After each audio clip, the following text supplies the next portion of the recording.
LDF Vallikunnam കിഴക്ക് മേഖലാ തെരഞ്ഞെടുപ്പ് കൺവെൻഷൻ നടത്തി. മന്ത്രി പി പ്രസാദ് കൺവെൻഷൻ ഉദ്ഘാടനം ചെയ്തു.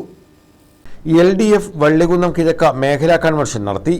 മന്ത്രി പി പ്രസാദ് കൺവെൻഷൻ ഉദ്ഘാടനം ചെയ്തു. തെരഞ്ഞെടുപ്പുകൾ ഇല്ലാതെ രാജഭാഷകൾ നടപ്പാക്കുന്ന ഗൾഫ് രാജ്യങ്ങളിലെ ഭരണാധികാരികളെ പോലെയാണ് മോദിയെന്ന് അദ്ദേഹം കുറ്റപ്പെടുത്തി. നമുക്ക് രാഷ്ട്രീയമായ എതിർപ്പുണ്ട് ജവഹർലാൽ നെഹ്റുവിനോട്. ജവഹർലാൽ നെഹ്റു ഒരിക്കലും നെഹ്റുവിന്റെ ഗ്യാരണ്ടിയെ കുറിച്ച് പറഞ്ഞതേയില്ല. DK ബറുവ എന്നൊരു കോൺഗ്രസ് പ്രസിഡന്റ് ഇന്ത്യ എന്നാൽ ഇന്ദിരയെന്നും ഇന്ദിര എന്നാൽ ഇന്ത്യയെന്നും പ്രസംഗിച്ചിട്ടുണ്ട്. ഇന്ദിരയുടെ ഗ്യാരണ്ടി എന്നൊരിക്കലും ഇന്ദിരാഗാന്ധി പറഞ്ഞിട്ടേയില്ല. ആരങ്ങനെ പറഞ്ഞു?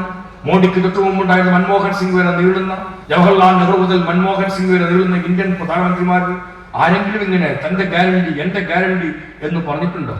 ഏതെങ്കിലും മുഖ്യമന്ത്രിമാർ അങ്ങനെ പറഞ്ഞിട്ടുണ്ടോ? നമ്മൾ ആദ്യമായിട്ട് ഇത് കേൾക്കുകയാണ്. ഹിസ്റ്റീരിയ ബാധിച്ചിരിക്കുന്ന ആളുകളെ പോലെ കൂടുന്ന ജനക്കൂട്ടം കൈയടിച്ചതിനെ പ്രോത്സാഹിപ്പിക്കുന്നുണ്ട് മോഡിയുടെ ഗ്യാരണ്ടി.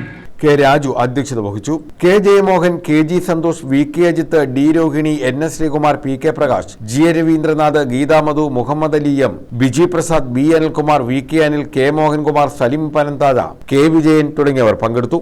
MS അരുൺകുമാർ MLA മുഖ്യപ്രഭാഷണം നടത്തി. News bureau, Vallikunnam.